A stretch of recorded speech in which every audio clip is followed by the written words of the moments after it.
A young woman stood with her legs braced wide, back pressed to a rough wooden chair, breath shaking like she'd already decided someone was about to hurt her. Her dress was torn at the shoulder, dirt smeared along her skin, and her hands hovered near a sharp tool on the table like she didn't trust herself not to use it. The cabin door had just been thrown open, hard. A man stood in the doorway, tall, dust-covered, one hand near his gun. The sunlight behind him cut his face in half, turning his eyes into shadows. He didn't speak right away, neither did she. Then her voice came out, low, shaking, but firm enough to stop a man mid-step. "Don't make me do that." She wasn't begging, she was warning him. Ezra Boone froze where he stood, one boot still half inside the doorway, like he'd stepped into something he didn't understand yet. He slowly lifted both hands away from his belt, away from the gun. "I ain't here for you," he said, voice calm, steady, older than the road dust on his coat. But she didn't move, didn't relax. Her eyes stayed locked on him, wide, sharp, ready to break. Like she'd seen men walk through doors like this before. Like she already knew why her father had put her in that chair. Like Ezra Boone was just the next man sent to make her obey. The air in that cabin felt wrong. Ezra noticed the details the way men like him always do. The chair wasn't just placed there. One sleeve of her dress hung loose where someone had grabbed her too hard, and the chair had scrape marks on the floor like she'd been forced back into it more than once. The window was shut tight, even in the summer heat. The lock on the outside of the door told him enough. "I'm looking for a horse," he said, quieter now. "Didn't know this place was occupied." The girl swallowed, but didn't answer. Her fingers twitched closer to the tool on the table. Ezra took one slow step back, then another, giving her space, showing her he wasn't going to rush, wasn't going to corner her. Then came the sound. Boots on dirt outside, heavy, familiar. The girl's whole body changed in an instant. Her shoulders tightened, her breathing stopped. Fear turned into something worse, something quieter, something used to it. Ezra heard it too. He didn't turn yet, but he already knew the man walking up behind him wasn't going to like what he'd just seen. The door creaked a little wider as a shadow stretched across the floor. "Well now," a voice said from outside, slow and cold. "Looks like my girl's found herself company." Ezra finally turned his head, and that's when he saw him, Silas Rourke. A man with gray in his beard, weight in his stance, and the kind of eyes that didn't ask questions. Silas stepped into the doorway like he owned not just the cabin, but the air inside it. His gaze moved from Ezra to the girl, then back again. No surprise, no anger yet, just calculation. Like he'd worn this calm face before whenever somebody saw too much. "She gets nervous," Silas said, almost amused. "Don't know how to behave proper around guests." The girl didn't speak, didn't move, didn't look at her father. Ezra glanced back at her, then at the door, then at the lock again. He felt something settle deep in his chest. Not anger. Not yet. Something heavier, something that didn't leave easy once it showed up. Silas took another step in, close enough now that Ezra could smell sweat, leather, and something sour underneath. "You lost, friend?" Silas asked. Ezra didn't answer right away. He just stood there, caught between the open land behind him and something broken inside that room. Ezra Boone knew all that. He'd lived long enough to know better, but he also knew what he'd just seen. And some things, once seen, don't let a man sleep right again. Not if he's any kind of man at all. Not if he still knows the difference between family trouble and plain cruelty. He stepped back out into the sunlight. "I found my horse," he said. "It won't be straying back this way again." Silas smirked just a little. Ezra turned and walked away from the cabin, boots crunching over dry summer dirt. Didn't look back. Didn't speak again, but he carried something with him now. The sound of that girl's voice, "Don't make me do that," and the look in her eyes that said she already had.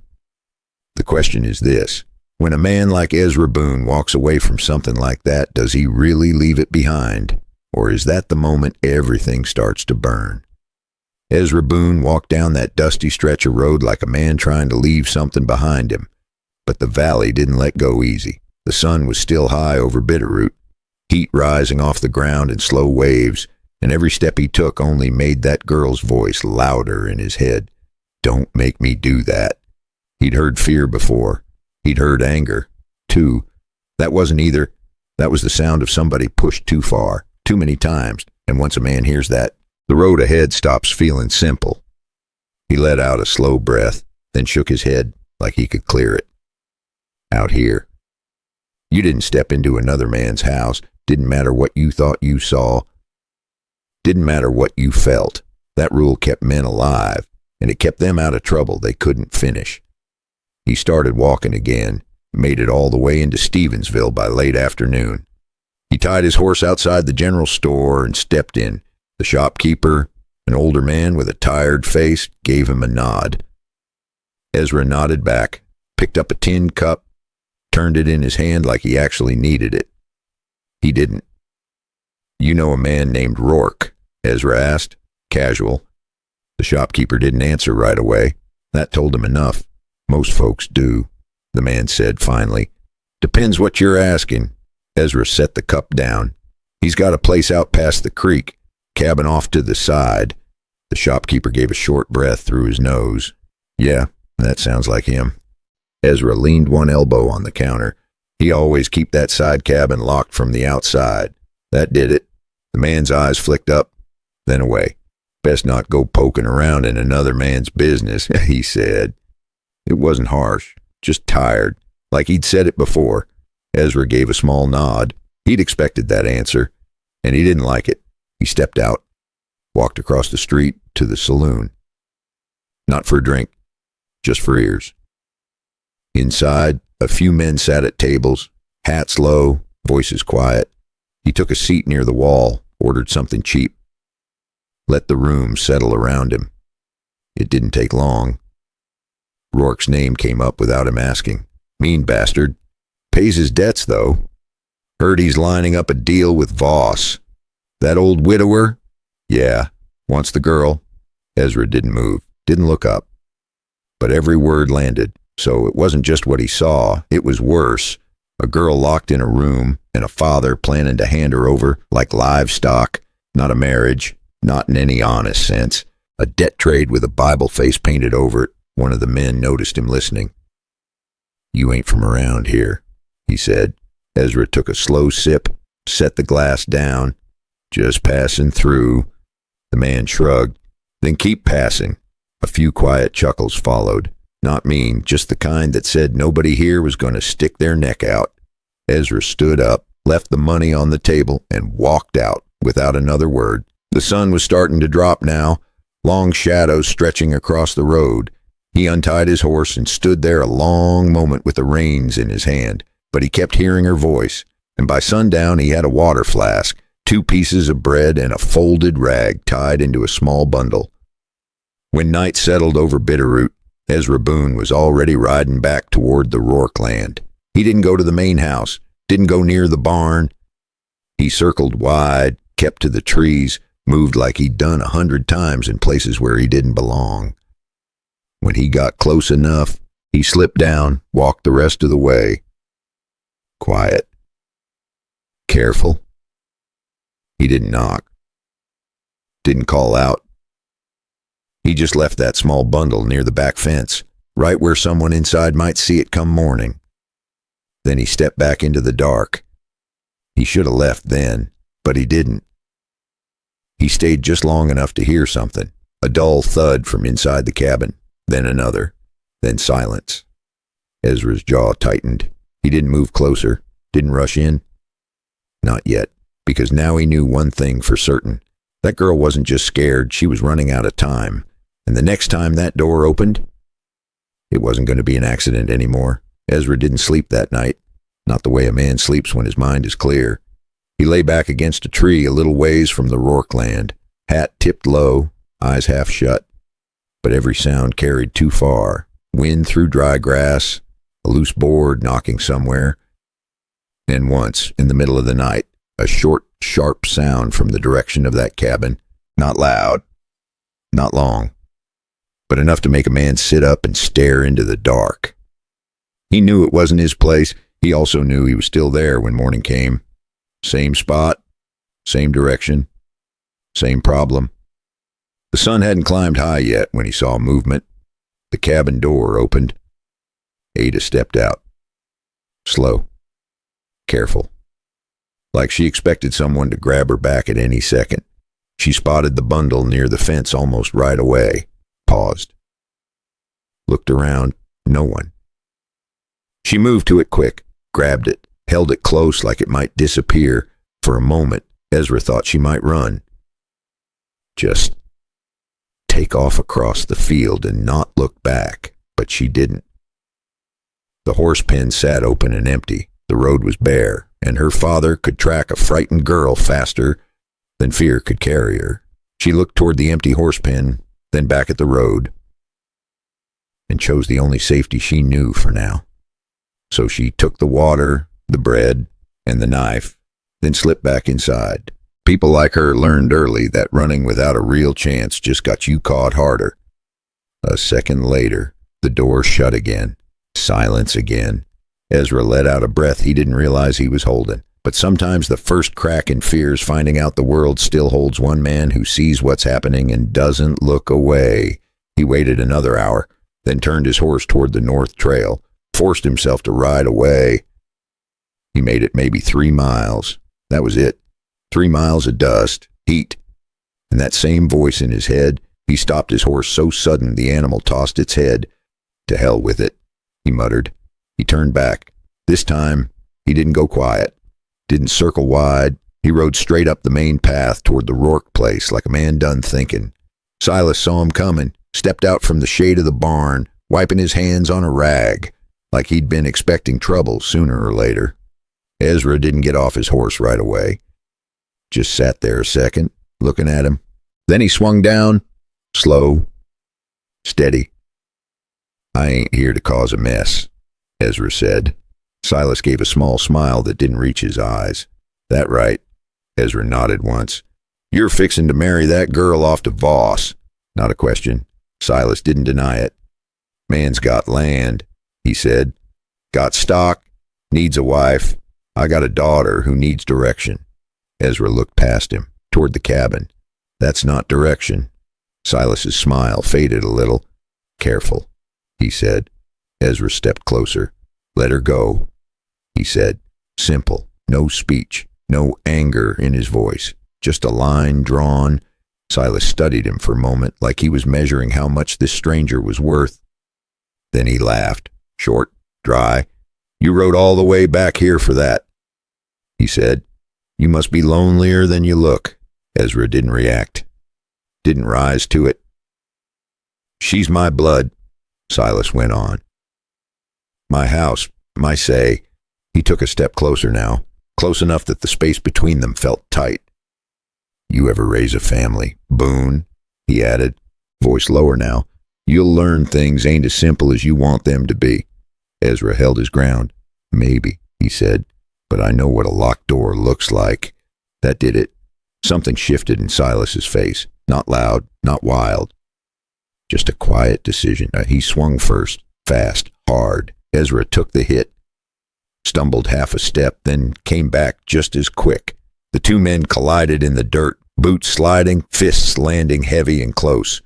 Silas was strong, stronger than he looked, but Ezra had lived longer in places where losing meant more than a bruised jaw. He drove a shoulder into Silas's chest, forced him back against the fence, then brought him down into the dust, held him there. Not choking, not breaking. Just enough to show the line had moved. Silas spat to the side, breathing hard. You walk away now, Ezra said, low and even. And you leave that girl alone. Silas didn't answer. He just stared up at him. And in that stare, Ezra saw it clear. This wasn't over. Not even close. Ezra let him go, stepped back, picked up his hat from the ground, dusted it once. He turned toward the cabin for a second. The door hadn't opened, but he knew she was inside, listening. Then he walked back to his horse, rode off again, this time slower, because now it wasn't about whether he'd come back. It was about when, and how bad it was going to get when he did. If this story's pulling you in, subscribe so you don't miss what comes next. And tell me in the comments what time it is where you are and where you're listening from, because this story is only getting darker from here. Ezra Boone didn't go far this time. A man knows when he's crossed a line that can't be uncrossed. And that morning, in the dust outside Silas Rourke's place, he knew it plain. He'd put hands on another man in front of his own land. That wasn't something that faded. That was something that grew. He unsaddled near a small stream, let his horse drink, then sat on a flat rock with his elbows on his knees. Didn't feel like a win, didn't feel like anything clean. He hadn't saved the girl. Hadn't even gotten her out. All he'd done was make a bad man angrier, and men like Silas didn't get even. They got ahead. Ezra rubbed his jaw where the bruise was already setting in. He knew he should have done more, but that wasn't how he worked. He didn't rush blind, didn't kick doors twice without knowing what waited on the other side. He needed to change the ground under Silas's feet, not just hit him again. That evening, Ezra came down off the hills quiet as before.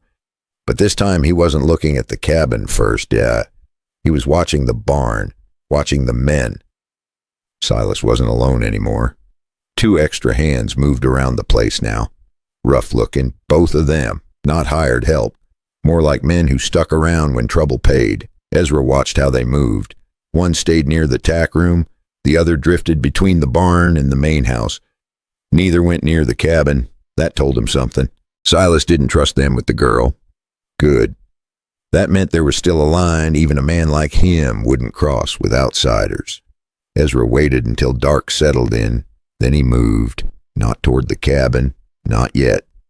He went to the far side of the property, where the fence dipped low, near a patch of dry brush. Slipped through, kept low, kept quiet.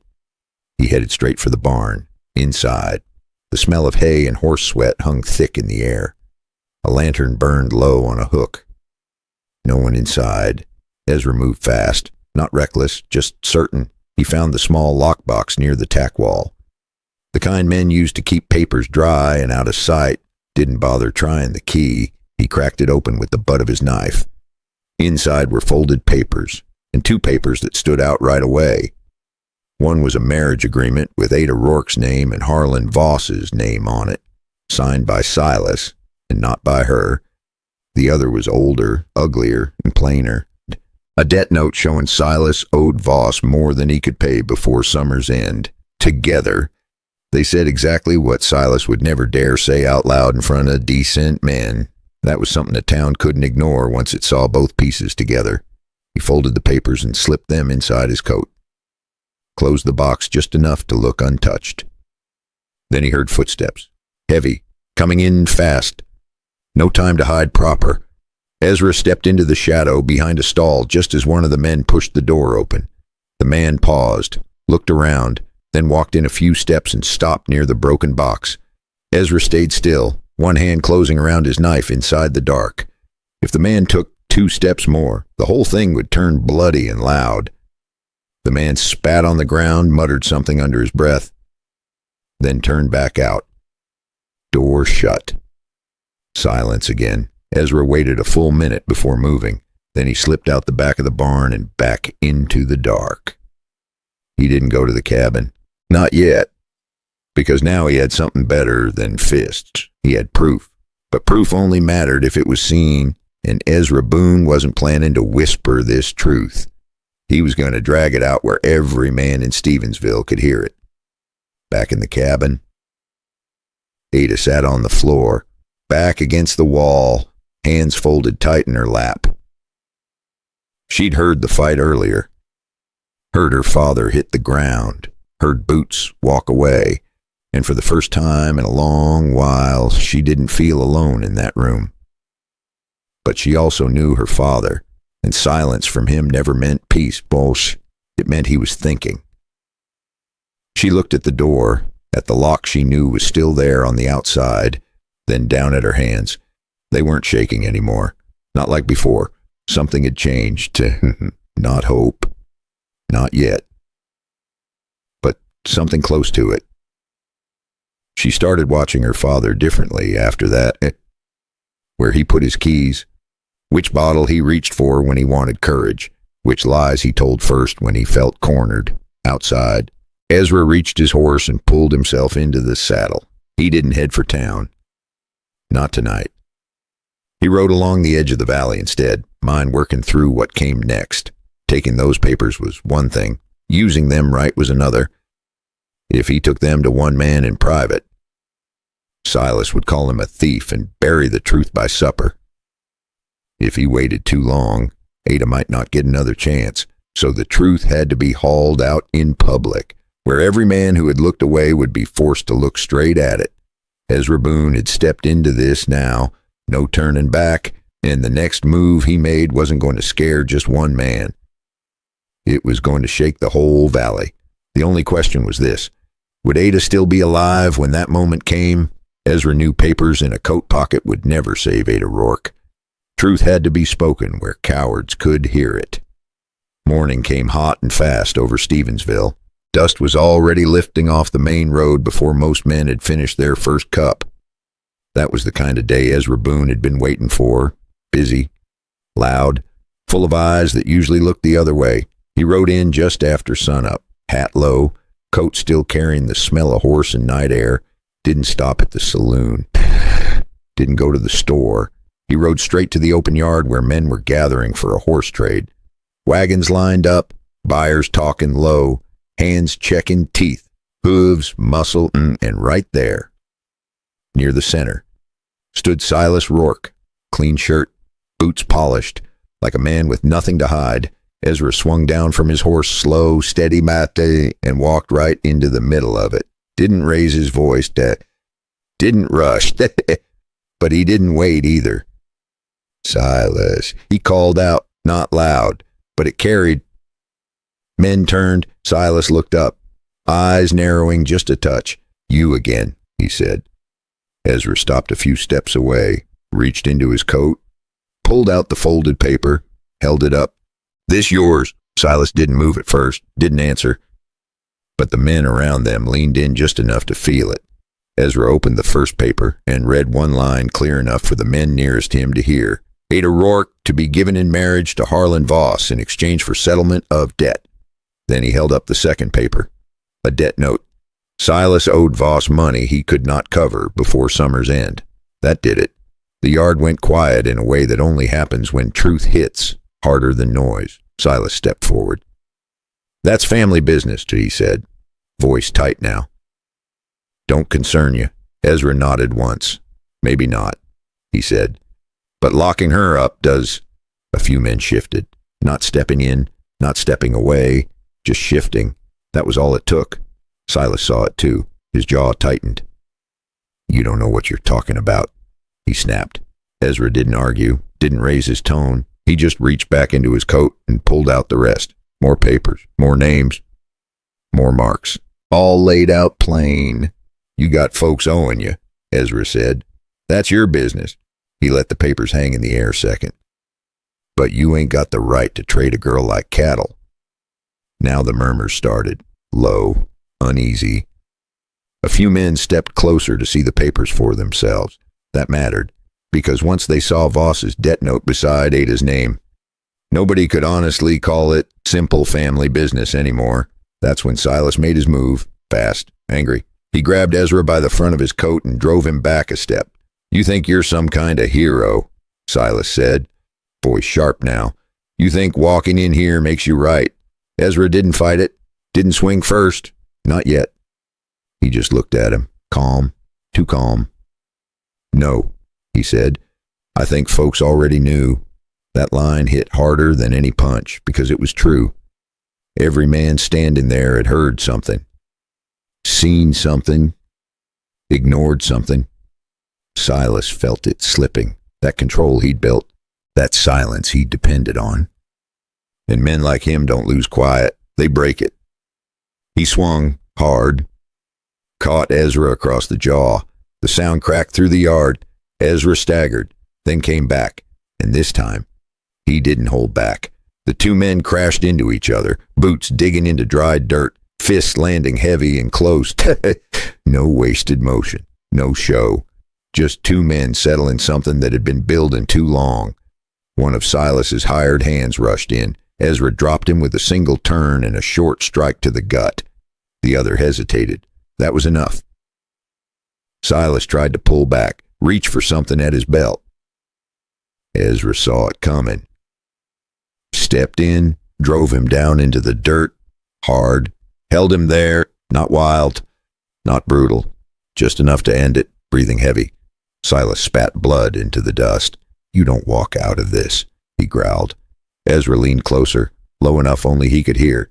"It ain't me you should worry about," he said. Then he stood up, turned, and for the first time, he didn't look at Silas. He looked at the people, all of them. And he dropped the papers right there in the dirt where anyone could pick them up, where anyone could read, where no one could pretend anymore. Silas pushed up to his knees, rage burning through him now. "You think this is over?" he shouted. But Ezra was already walking back to his horse. He didn't answer.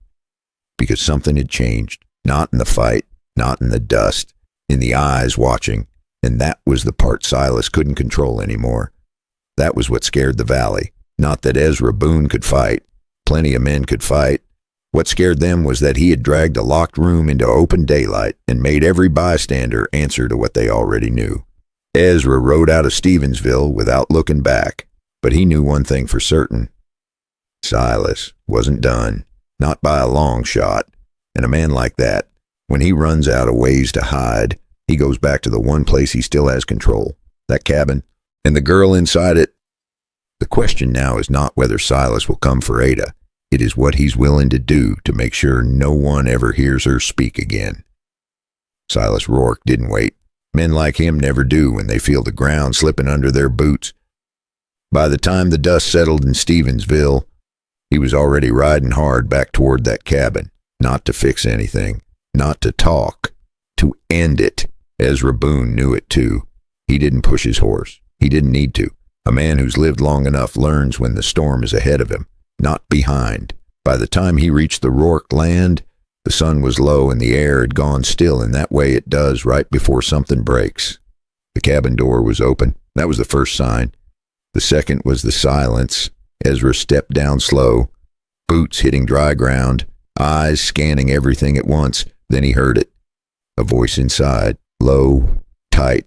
"Ada, don't make me do that." Same word, different weight. Ezra moved, fast now, no hesitation left. He crossed the space in a few long strides and stepped into the doorway. Silas had her by the arm, pulling her toward the table, forcing something into her hand, a small pistol, not loaded for show. Loaded for purpose. "Tell them," Silas was saying, voice sharp and breaking now. "Tell them you wanted to go. Tell them you chose it." Ada's hand shook, but her eyes didn't. Not anymore. She wasn't looking at the gun. She was looking at him. Ezra stepped in. "That's enough," he said. Silas turned, rage already there, ready to spill. "You should have stayed out of it," he snapped. Ezra didn't answer. He just walked forward. Silas shoved Ada aside and lunged for the pistol on the table. Ezra kicked it away before it left the wood. The pistol struck the floor and spun into the corner. Then Silas came at him full force. The fight was shorter this time. They hit the ground, rolled through dust and wood splinters, fists landing heavy, breath burning. For one hard second, Silas got a hand around Ezra's throat. Then Ezra drove him back and took the fight away from him for good. Silas reached again for control. Ezra took it away, pinned him, held him there, not for pride, not for anger, just to end it.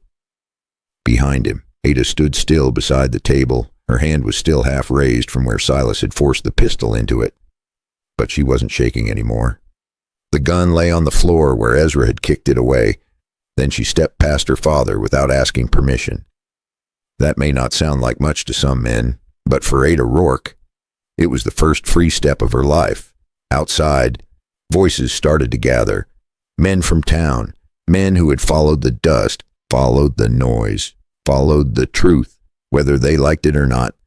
Ezra pulled Silas up and dragged him out into the open. No speeches, no shouting, just a man being brought into the light he'd spent years avoiding. And this time nobody looked away. That was the end of it. Not with a bullet, not with a grave, but with something harder. Being seen, being known, and having no place left to hide. Ada stepped out of that cabin a few minutes later, not running, not hiding, just walking, free for the first time in her life. The summer air hit her face, and she stood there a moment like she was learning how to breathe again. Ezra didn't go to her right away. He gave her space, because some doors, once opened, a person has to walk through on their own. Later, as the sun dropped behind the hills, she found him by the fence line. Didn't say much, didn't need to. What tied them together was something simpler than promises. Someone had shown up when it mattered. Now I'll tell you something, friend. Stories like this rarely come down to us clean and whole. They survive in pieces, in memory, in talk, and in the kind of truth people carry longer than details. This story has been gathered and written back in a way that brings out the lesson, the human weight, and the meaning inside it. The images in this video are AI-assisted illustrations used to carry the feeling of the story in a stronger, deeper way. But the heart of it stays the same, a door, a choice, and one man deciding not to walk away. I'll be honest with you, I think that's one reason I keep coming back to stories like this. Not because they're easy to hear, but because they remind me how often a decent life comes down to one hard choice. Step in or stay comfortable. Most times people hear something, see something, and keep riding because it's easier, because it's safer, because it's none of their business, But every now and then, someone stops, turns around, and changes something that's been wrong for a long time. So let me ask you, friend, if you'd been standing in that doorway the first day, would you have kept walking, or would you have stepped in? If this story stayed with you, tap like and subscribe so you don't miss the next one. And if it meant something to you, leave a comment with your town and the time where you are right now. I read more of those than you might think, and I always appreciate them. Because in the end, these stories aren't just about the past, they're about the choices we still make today.